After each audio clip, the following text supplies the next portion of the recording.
CBS Radio brings you Bob Bailey in the exciting adventures of the man with the action-packed expense account, America's fabulous freelance insurance investigator. Yours truly, Johnny Dollar.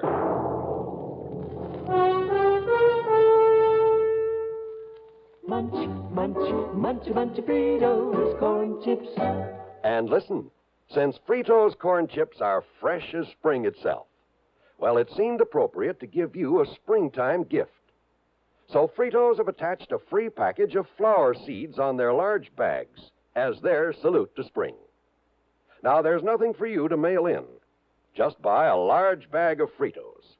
And there, right on the bag, is your free package of flower seeds. They're the finest seeds you could get anywhere. Genuine burpee seeds. And there are 3 varieties. Beautiful zinnias, snapdragons, or petunias. Get yours while they last. Free flower seeds on the large bags of Fritos corn chips. Munch, munch, munch a bunch of Fritos corn chips. It's not polite to smack your lips, but you can't help it with Fritos corn chips. Munch, munch, munch a bunch of Fritos corn chips. And now, Act 1 of yours truly, Johnny Dollar.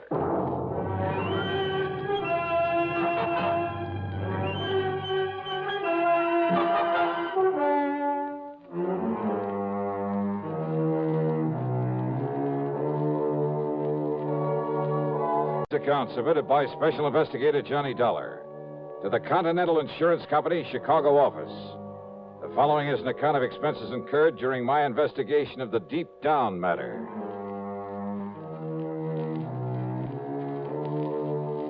Expense account item 16185 for a plane to Chicago, then a flight to Houghton, Michigan, far up on the Keweenaw Peninsula. It was mid-afternoon when I climbed off the plane and spent item 2, $50 deposit on a rental car. I got a highway map and directions to the Haskell mine, then headed north on Route 41. Along the way, I passed all sorts and sizes of workings, including the famous Quincy mine. It's supposed to have the largest hoist in the world. At the little town of Phoenix, I turned south and east on the side road that obviously was used for a lot of heavy trucking, and I finally arrived at the camp. I guess you'd call it that, surrounding the Haskell mine. There were 7 or 8 weather-beaten frame houses, a large barracks-like building, one fairly nice-looking brick home, a service building, tool shed, and garages. Spang in the middle of everything was a big hole in the ground. Above it, a hoist, looking somewhat like a heavy wooden oil derrick with a big wheel on top of it. A group of men stood around wearing shock helmets. As for finding the office, well, all I really had to do was follow the sound of what happened to be Mr. Haskell's booming voice. Having any respect for the dead? You try moving Mrs. Oliver out of that house of hers, and I'll break your neck. But don't you understand about Don't you realize that Ben Oliver had more to do with the success of this mine than anybody else, than even I had? Well, sure, I know. Oh, get on over there and apologize to her. You need some new quarters for some of those new men. Get hold of some carpenters and build them. Now go on, get over there and apologize to her. Well, who are you? What do you want? Mr. Haskell? That's right. Well? My name is Dollar. Dollar? Johnny Dollar? That's right. Well, why didn't you say so? I'm glad you got here, Dollar. You've got to clear this thing up. See that justice is done. Now, come in. Come into the office so I can tell you what's happened around here. Yeah, sure. Believe me, I won't sleep. I won't rest until whoever... Well, sit down. Thanks. Dollar, Ben Oliver and I have been working over this country together for years. Ben's brains and my money. Ben picked the spot for this mine. So I understand. Dollar, I've made and I'm still making a fortune out of it, in spite of the fact it's a small operation. And Ben Oliver? Yeah, Ben. I tried for years to make him my partner so that he could fully share in this thing. But he wouldn't have it. Pure scientist, Ben was. No real interest in money. So the best I could do was promise him a fat royalty for the rest of his life. But I never dreamed his life would come to an end so soon. What happened, Mr. Haskell? He was murdered down in the 3rd sub-level of the mine, in a stope we discontinued working for a while because of some exploration he was doing in it. And you've no idea who or why, Mr. Haskell? If I or the police could find any possible reason for Ben's being killed, we might be able to pin it on one of them, the man who did it. You say... But as it is, we haven't even reason to lock up those men who could have done it. You say the man. Well, under the circumstances, it had to be one of the miners. One of the 6 who were on their way down the shaft in one of the ore cars. And yet, Well? I said under the circumstances. But under the circumstances, not one of those 6 could have done it without the knowledge of the others. Well, now, how do you mean that? A single, carefully aimed shot, Dollar, from some distance away, 15, 20 feet. Yeah? Struck him in the back, went directly into his heart. Just one shot, but it must have been carefully aimed. But Well, go on. that shot was made in utter and complete darkness. Oh, now, wait a minute. I know. Mr. Impossible. Utterly impossible. But that's the way it happened.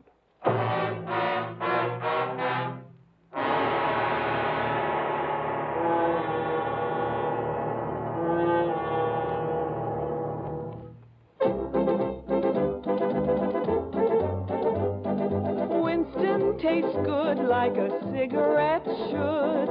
Winston tastes good like a cigarette should. Winston gives you real flavor, full, rich tobacco flavor. Winston's easy drawing too. The flavor comes right through to you. Winston tastes good like a cigarette should. A modern filter? Sure, Winston has it. But that's only the beginning of a Winston. Up front, up where it really counts, Winston packs exclusive filter blend. Light, flavorful tobaccos, specially selected and specially processed for filter smoking. Filter blend. That's why it's fun to smoke Winston, America's best-selling filter cigarette. Winston tastes good like a cigarette should.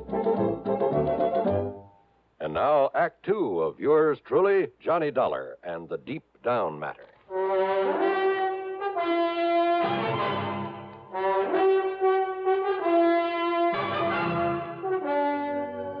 Look here, Dollar, on the wall, a diagram of the mine. You, better explain that in one-syllable words, Mr. Haskell. I'm afraid I don't know very much about a copper mine. Well, here's the main shaft where it goes down into the ground at a slight angle. Yeah? It goes down along one side for the most part, one side of the main ore body. That's under that big hoist I saw outside. That's right, yes. The hoist, by means of a continuously running cable, works the ore cars up and down. Like buckets on a conveyor belt. Only they're detachable from the cable in order to fill them at the various levels, then bring them up and dump them at the surface. Now, just exactly where... On the third sub-level, in what you might call a big room or cave down there. And remember, Dollar, Ben was shot in the dark. No lights down there? Ordinarily, yes. Plenty of them, all over. You better tell me exactly what happened, Mr. Haskell. Oh, better still. I'll take you down there, let you see things for yourself. And you'll see why it was quite impossible. Yeah, we'll see. The last shift has just come out of the mine, so we'll have it to ourselves. Whatever you say. You'll say you'd better wear one of these shock helmets and these...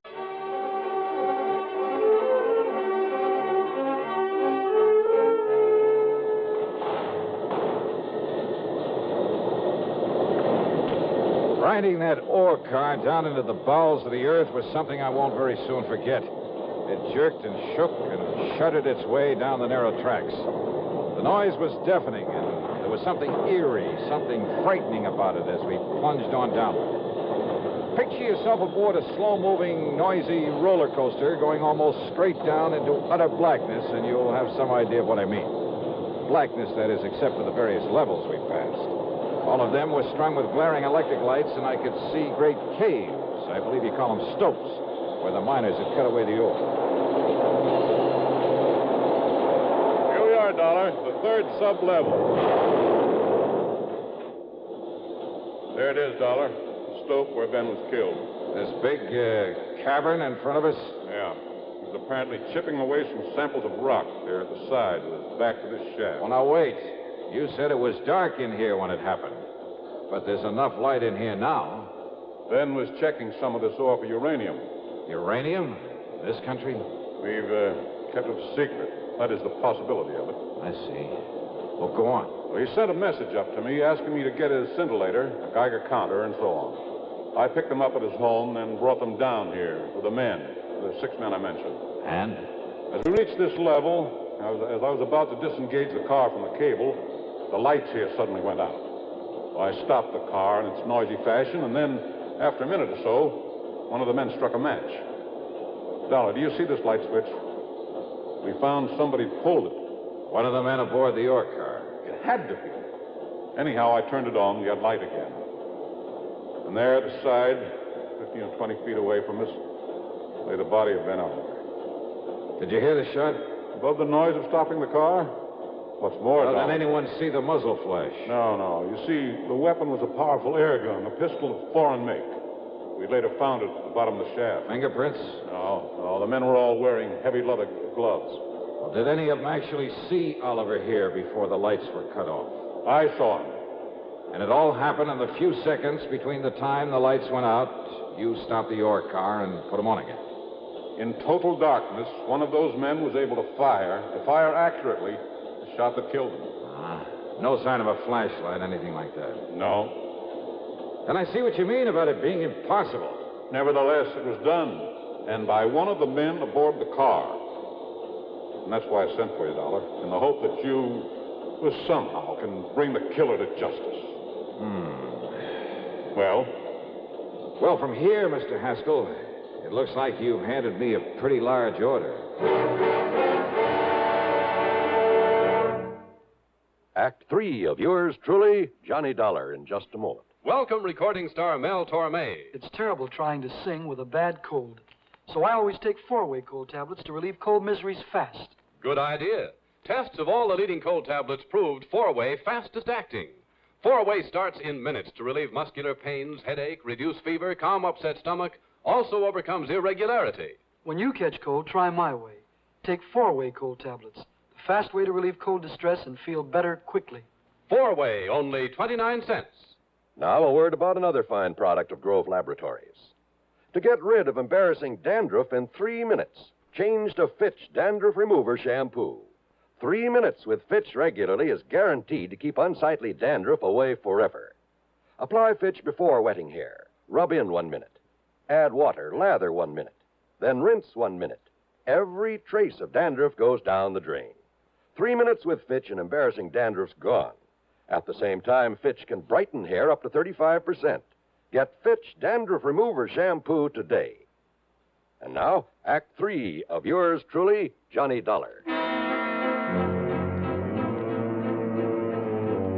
I told Haskell I'd take on the case only if he'd let no one know why I was there at his copper mine. I parked my bags in the guest room of his house, apparently lived alone there. During dinner, he told me more about Ben, about their close relationship, about Oliver's hope of finding enough good uranium ore to make the mining of it practical. However, in spite of his optimism, Dollar, I'm afraid it was all just wishful thinking on Ben's part. Well, certainly worth some further exploration, though, isn't it, Mr. Haskell? I doubt it. But we'll see. The important thing now is to find his killer. Do you feel the police were thorough enough in their investigation, in their questioning of the men aboard that ore car? Those men all swore they loved Ben. And there's nobody can prove otherwise. Even I can't prove otherwise, even to myself. You say the air gun was a foreign make? Yes, that any one of them could have got hold of. There's a big foreign population in this area. So I understand. But unless the police can find out where it came from, to which of those 6 men it was sold, it's impossible, I'm afraid. And how to explain that shot in the dark that so unerringly found its mark? Yeah, I've been doing a lot of thinking about that. And maybe I've come up with a couple of ideas. Oh? Well, good. I hope so. Where are the 6 men? I told you.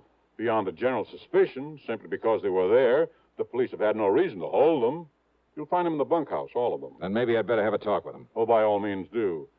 And if you're able to break one of them down... Let's, wait and see.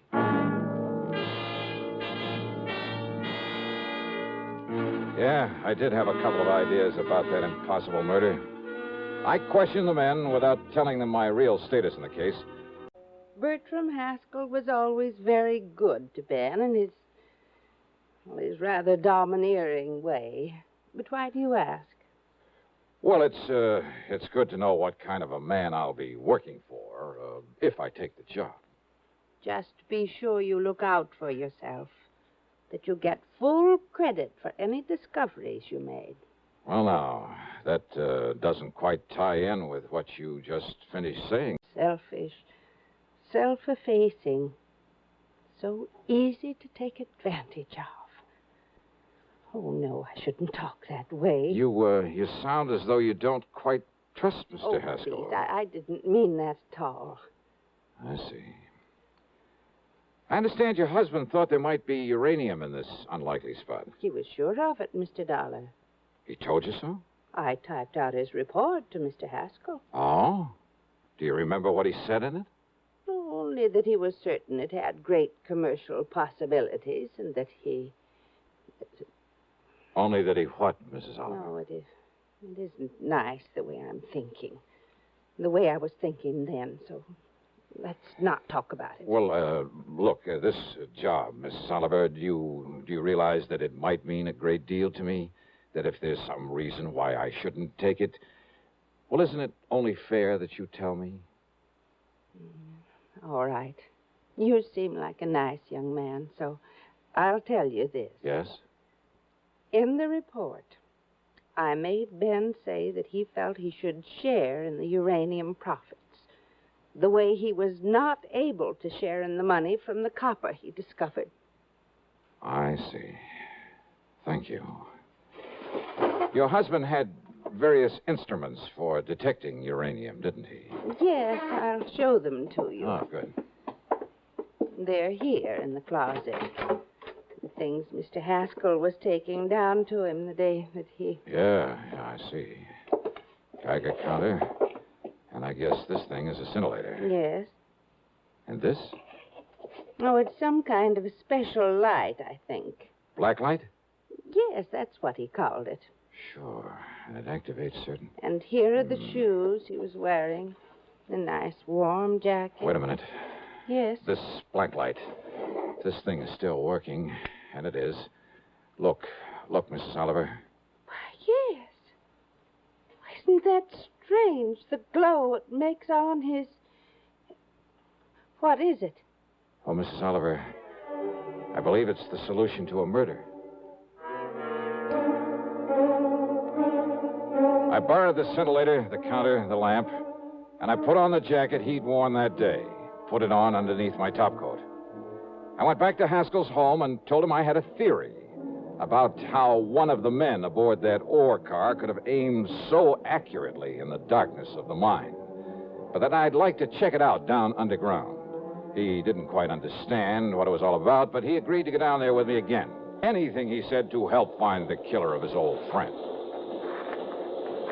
Pull the light switch, Dollar? Yeah, that's right. Put out the lights so everything will be as it was the moment Ben Oliver was shot. Whatever you say. You set down this detecting equipment for a moment. Sure.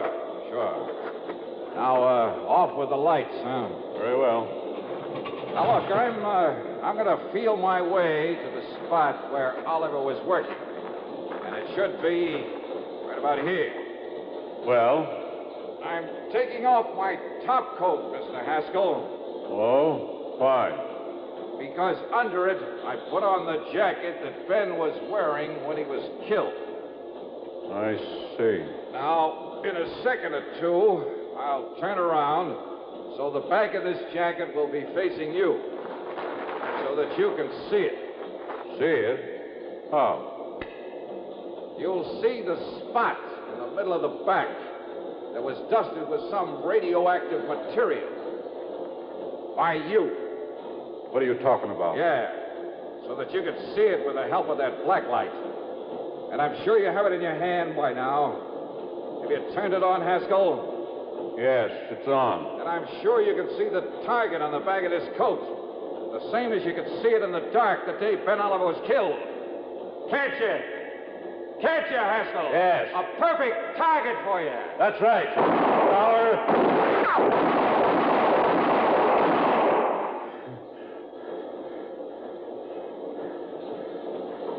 All through. What? No. Surely you don't think I stayed in that coat over there. Dollar, listen. Maybe there was uranium down here, huh? You knew there was.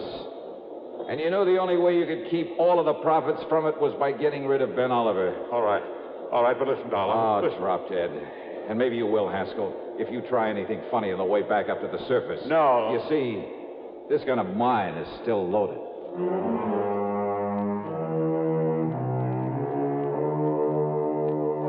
An almost perfect crime. And he was so sure of it, he'd called me in to back up his story of loyalty to Ben Oliver. so that no one would ever question his taking over the uranium Ben had found. Expense account total, including transportation back home, $131.50. Yours truly, Johnny Dollar.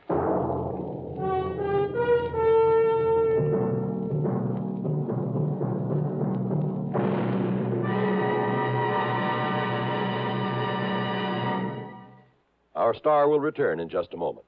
Constipation can be a problem for anyone, even doctors. And when constipation occurs, it's interesting to see just what doctors consider important about a laxative they might use or recommend.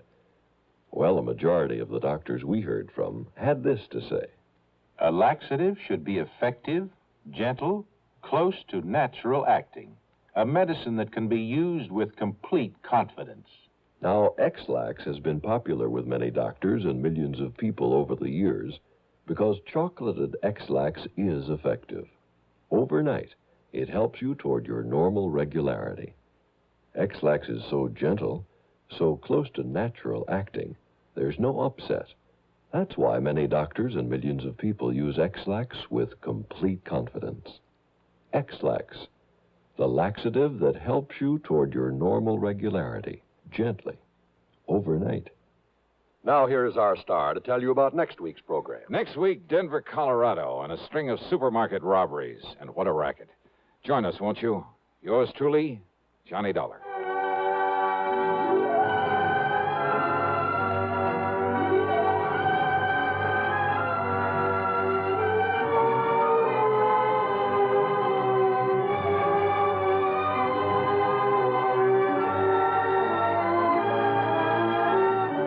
Yours truly, Johnny Dollar, starring Bob Bailey, originates in Hollywood and is written, produced, and directed by Jack Johnstone. Heard in our cast were Virginia Gregg, John Stevenson, and Will Wright. Be sure to join us next week, same time and station, for another exciting story of yours truly, Johnny Dollar.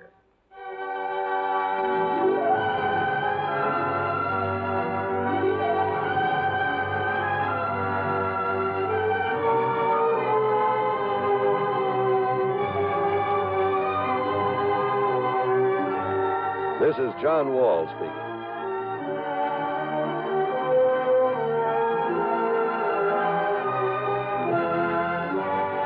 Coming next, another tale calculated to keep you in suspense on the CBS Radio Network. WROW, Albany, New York.